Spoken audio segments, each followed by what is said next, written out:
Le ministre Bruno Nabagné-Koné, en charge de la construction, du logement et de l'urbanisme, préside une formation des journalistes sur le nouveau code de l'urbanisme et du domaine foncier. Et puis nous parlerons du renforcement de capacités de 64 élèves dans le domaine de la recherche en biodiversité et en sécurité alimentaire.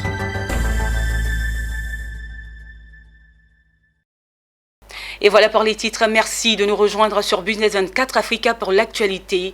180 minutes pour découvrir un plan d'action redoutable pour devenir un networker pro. C'est le thème de la conférence qui a eu lieu ce 31 juillet à Abidjan. Le promoteur de la plateforme africaine de formation et de la réussite dans le marketing de réseau avec le système 3D a présenté au grand public son tout nouveau système numérique. Le système 3D assure le succès des membres de son réseau par un partage de compétences solides et un suivi régulier sous différentes formes et plateformes. Le reportage de Pierre Tebeu et Ismaël Doza. Le système 3D dont il est question ici est la première plateforme africaine de formation et de réussite dans le multi-level marketing MLD grâce aux techniques de marketing digital. Ici, c'est la révolution du multi-level marketing pour vous garantir de vivre à 100% une vraie liberté financière. Contrairement au marketing commercial traditionnel, ce système 3D assure le succès des membres de son réseau par un partage de compétences solides et un suivi régulier sous différentes formes et plateformes. Nous voulons informer des personnes ou alors tous les Africains à comprendre aujourd'hui qu'il est possible de faire le marketing de réseau associé au marketing digital pour pouvoir exploser un peu les marchés. Alors avec l'approche du digital aujourd'hui qui est joint au marketing des réseaux, on a la possibilité de parler à tout le monde, à des gens qui sont hors du territoire dans lequel on se retrouve. Ce week-end à Abidjan, il a passé en revue les stratégies de multi-level marketing pour permettre aux adhérents de s'affranchir en toute liberté le dynamisme dans tout le grand réseau sans cesse grandissant. L'idée de ce marketing est d'associer l'ancienne méthode au système 3D et le résultat s'avère convaincant. Avec des systèmes qu'on a, le système support que nous avons, ça nous permet tout simplement de pouvoir attirer beaucoup plus de personnes, de toucher beaucoup plus de personnes avec les stratégies marketing digitales que nous avons. C'est une nouvelle méthode, une révolution du marketing. Ça nous permet de faire plus de revenus, moins d'efforts. C'est-à-dire que tu peux être chez toi, installé confortablement, faire 2 heures de boulot et avoir au moins le double de ce que tu aurais pu faire en étant sur les lieux et autres. Guillaume Joya, le promoteur de la plateforme africaine de formation et de réussite dans le marketing du réseau avec le système 3D, a présenté au cours de ce rendez-vous d'Abidjan le nouveau système de marketing. Nous sommes venus aujourd'hui montrer à la population ivoirienne comment réussir véritablement dans le marketing des réseaux et surtout comment exploiter la puissance du marketing digital pour en vivre à 100% de cette très belle industrie. La différence repose tout simplement au niveau des méthodes. Le principe reste le même, on va consommer un produit, on va être satisfait, on va le recommander. Mais au niveau de l'approche, par le passé, le marketing traditionnel, les gens faisaient du porte-à-porte, embêtaient les familles, il y avait presque du harcèlement qui frisait malheureusement l'arnaque. Aujourd'hui, on vient montrer à la population ivoirienne qu'on peut se servir d'Internet qui est aujourd'hui incontournable. Tout le monde a un téléphone, accès à Internet, accès à une connexion Internet. On peut se servir des médias sociaux, de l'économie numérique pour véritablement développer son business sans forcément encore recourir à des méthodes traditionnelles qui sont super frustrantes et qui n'ont pas eu de résultats. 180 minutes pour découvrir un plan d'action redoutable pour devenir un networker pro intervient après les conférences du Bénin et du Burkina Faso. Il est annoncé une conférence similaire au Congo et en République démocratique du Congo pour développer davantage et faire comprendre le multi-level marketing du système 3D. On l'a annoncé en titre, former les journalistes sur le nouveau code de l'urbanisme et du domaine foncier afin d'avoir un bon relais sur le terrain. C'est la mission que s'est assignée ce 2 août 2021 le ministère de la Construction, du Logement et de l'Urbanisme. Cet atelier de formation qui a eu lieu à Abidjan a été présidé par Bruno Nabagné-Koné, ministre de la Construction, du Logement et de l'Urbanisme. Le reportage de Issa Badini et Tima Traoré. La procédure d'accès aux logements sociaux, le contrat de bail à usage d'habitation, la copropriété et ses règles, la réglementation sur la profession immobilière, les sanctions encourues en cas d'infraction sur le code foncier, la réforme sur l'ACD, arrêté des concessions définitives. C'est autant de sujets qui ont été passés au scanner lors de cet atelier de formation du ministère de la Construction, du Logement et de l'Urbanisme. Les bénéficiaires, les hommes des médias, principalement les directeurs de publication, les rédacteurs en chef et les services spécialisés. Président de l'atelier, Bruno Nabanye-Koné, ministre de la Construction, du Logement et de l'Urbanisme, qui soutient que le présent séminaire vise à minimiser l'ignorance et autres méconnaissances des textes dans le domaine du foncier, et c'est à travers les hommes des médias.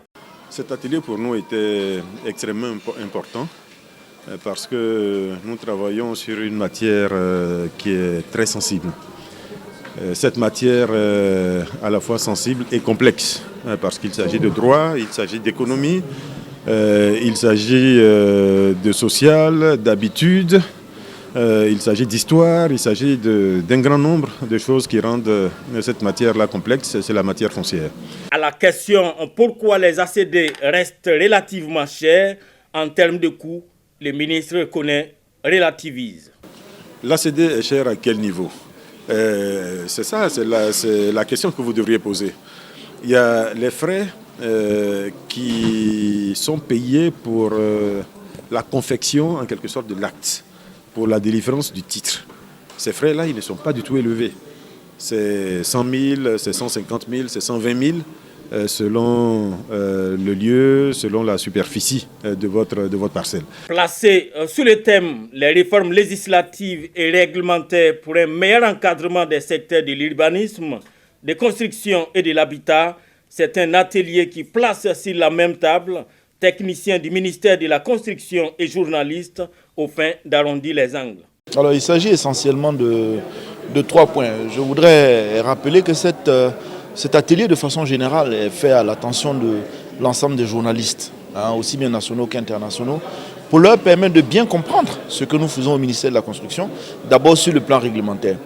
En comprenant ce qui est fait sur le plan réglementaire, à travers le code de la construction et de l'urbanisme, à travers le code du foncier, le code de la construction et de l'habitat, à travers le code de l'urbanisme et du foncier, ça leur permet eux-mêmes de répondre aux Ivoiriens de façon beaucoup plus contenue, de façon beaucoup plus soutenue.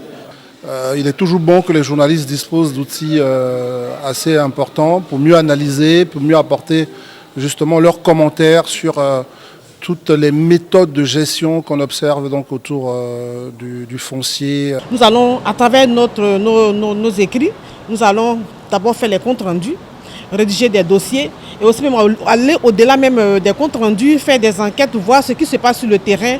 Entré en vigueur en décembre 2020, le nouveau code de l'urbanisme et du domaine urbain a pour mission de simplifier les démarches administratives et raccourcir les longues attentes.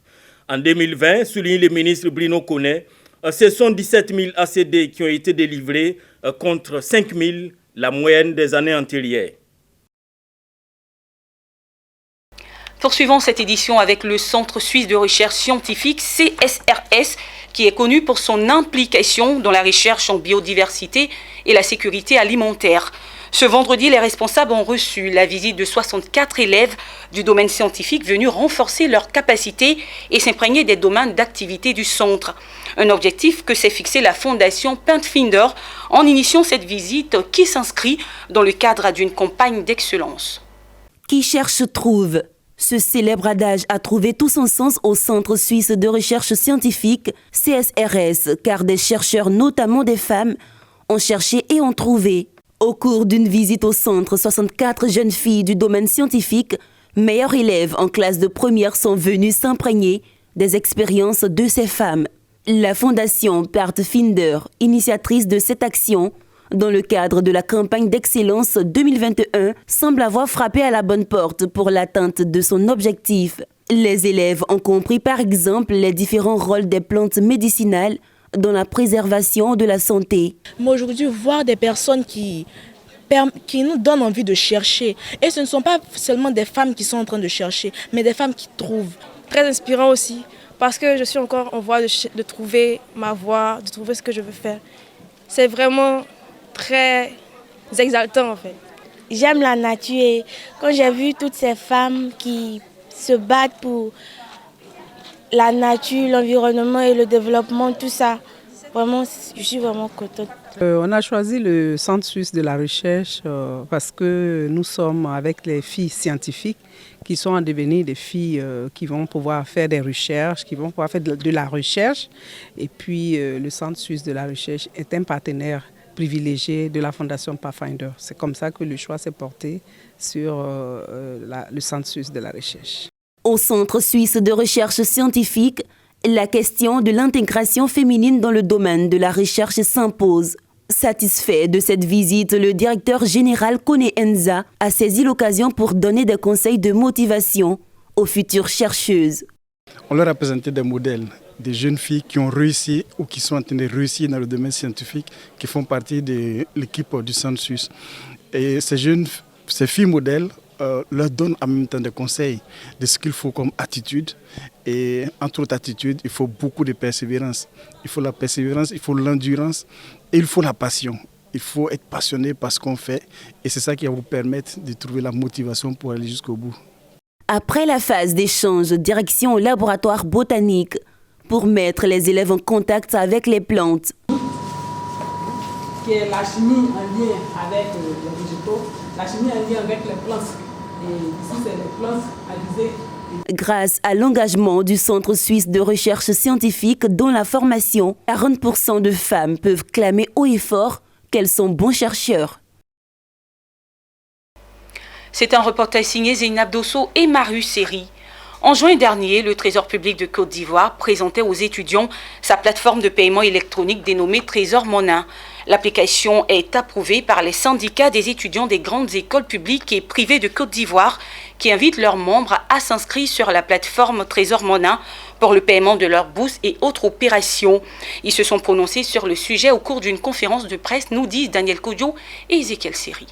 Étoile 760 dièse. C'est la syntaxe à saisir par les étudiants pour recevoir leur secours financier dans la sécurité totale. C'est en substance l'information donnée par des structures estudiantines à caractère syndical dans les grandes écoles. Il s'agit du CEGEPSI, le FETEPSI et le FENEPSI. Après avoir adopté la plateforme Trésor Money, leurs secrétaires généraux invitent leurs membres à en faire autant. L'utilisation de cette plateforme devrait résoudre efficacement les problèmes que nous vivons depuis des lustres relatifs à la perception physique des bourses et secours financiers octroyés par l'État. Camarades étudiants des grandes écoles publiques et privées de Côte d'Ivoire, pour ton inscription sur la plateforme Trésor Money, il te suffit de taper la syntaxe étoile 760 dièse et suivre les instructions. C'est seulement après cela que tu pourras recevoir ton secours financier dans la sécurité la plus totale et la plus absolue. Camarades, le processus de digitalisation est en marche et il se veut irréversible. Ne reste donc pas en marge. Inscris-toi dans le processus de la modernisation de nos paiements à travers Trésor Money. L'application Trésor Money permet de sécuriser tous les paiements dans le monde universitaire tels que les inscriptions en ligne, les services de chambre, de restauration et cartes de bus. Restons toujours avec Daniel Kodjo et Ezekiel Seri pour parler cette fois du SYNAPSI, entendez Syndicat national de propriétaires de points de vente Mobile Money de Côte d'Ivoire, qui était en assemblée générale ordinaire. L'objectif était de mobiliser, sensibiliser et redynamiser ce secteur d'activité. La rencontre a vu la participation de la Fédération générale des travailleurs de Côte d'Ivoire. Le commentaire de Zeynab Dosso. Le prestataire de la monnaie électronique face aux jeux et enjeux actuels des maisons de distribution, quelle solution pour la pérennisation de l'activité? C'est autour de ce thème que s'est tenue l'Assemblée générale extraordinaire du syndicat national des propriétaires de points de vente Mobile Money de Côte d'Ivoire, SYNAPSI. Les membres du syndicat revendiquent en réalité de meilleures conditions de travail auprès des sociétés de téléphonie mobile. Nous avons constaté que depuis près de 3 ans, les prestataires de la monnaie électronique sont confrontés à divers problèmes. Il était d'abord pour nous important de pouvoir se mettre ensemble pour revendiquer, à la suite de cela, mettre en place des structures capables de pouvoir défendre l'intérêt, améliorer le secteur d'activité. Pérenniser d'abord ce secteur d'activité, il fallait d'abord mettre un cadre loyale en place. C'était la première des choses. La deuxième des choses, créer les conditions de telle sorte que les prestataires de la monnaie électronique puissent véritablement vivre de leur activité. Voilà. En tout cas, c'est les grandes missions que nous nous sommes données pour cette première année.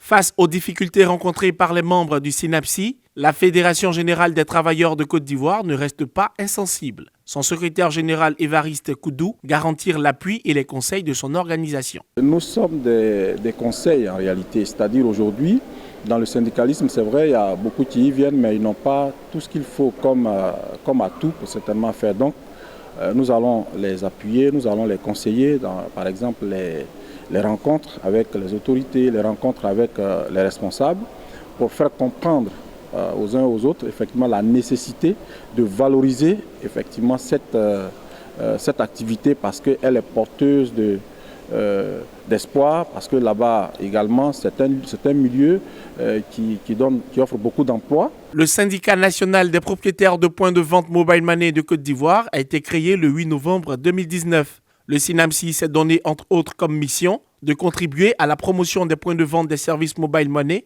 redynamiser le secteur et œuvrer pour l'obtention des meilleures conditions de travail pour ses membres. Et terminons ce journal avec un mot en santé.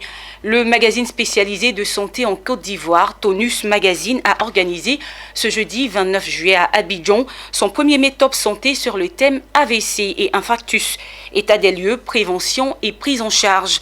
Sur le plateau des échanges, plusieurs spécialistes présentent la situation et les risques des accidents cardiovasculaires sur les populations en Côte d'Ivoire.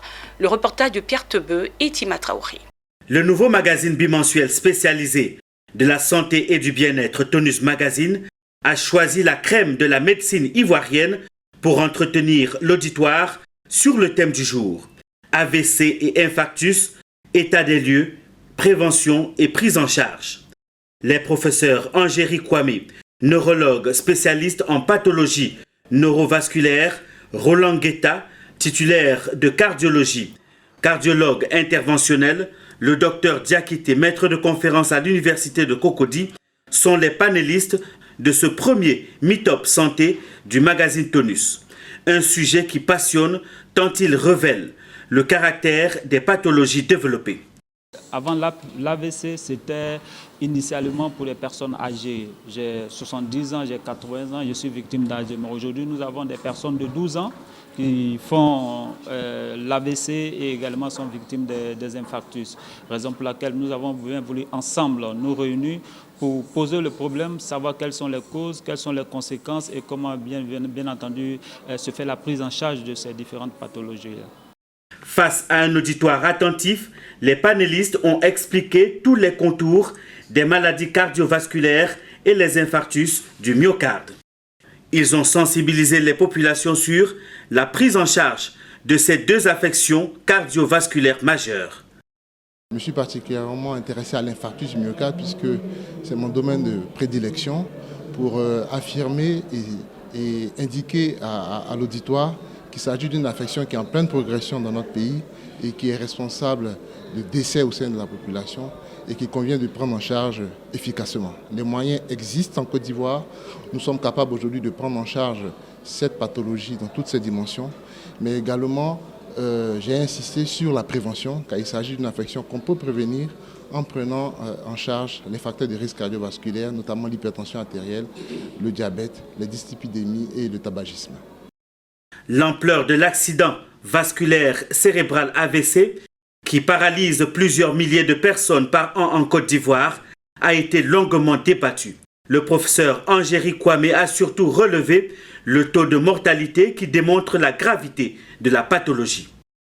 Saisir un peu l'ampleur de cette pathologie, dans les services hospitaliers, dans les services de neurologie, au moins la moitié des lits est occupée par des patients victimes d'AVC. Dans certaines situations, on peut se retrouver jusqu'à 70 voire 100% des lits occupés par des patients victimes d'AVC. Donc c'est un premier indicateur de la sévérité, de la fréquence de cette affection. Deuxièmement, on a dit qu'en phase aiguë, donc dans les jours qui suivent, dans les premières semaines qui suivent un AVC, on a une mortalité qui est très élevée, qui va de l'ordre de 20 à 25-30% dans les pays d'Afrique subsaharienne. Donc ça montre aussi la gravité de ces pathologies-là. Cette plateforme d'échange est une tribune qui permet aux spécialistes de sensibiliser contre certaines maladies qui ne sont toujours pas connues de tous. Tonus se veut donc être ce magazine d'information, de sensibilisation et de prévention sur les problématiques de la santé et du bien-être de la population. Et voilà, madame, monsieur, c'est la fin de ce journal. Merci de l'avoir suivi. Restez toujours sur Business 24 Africa.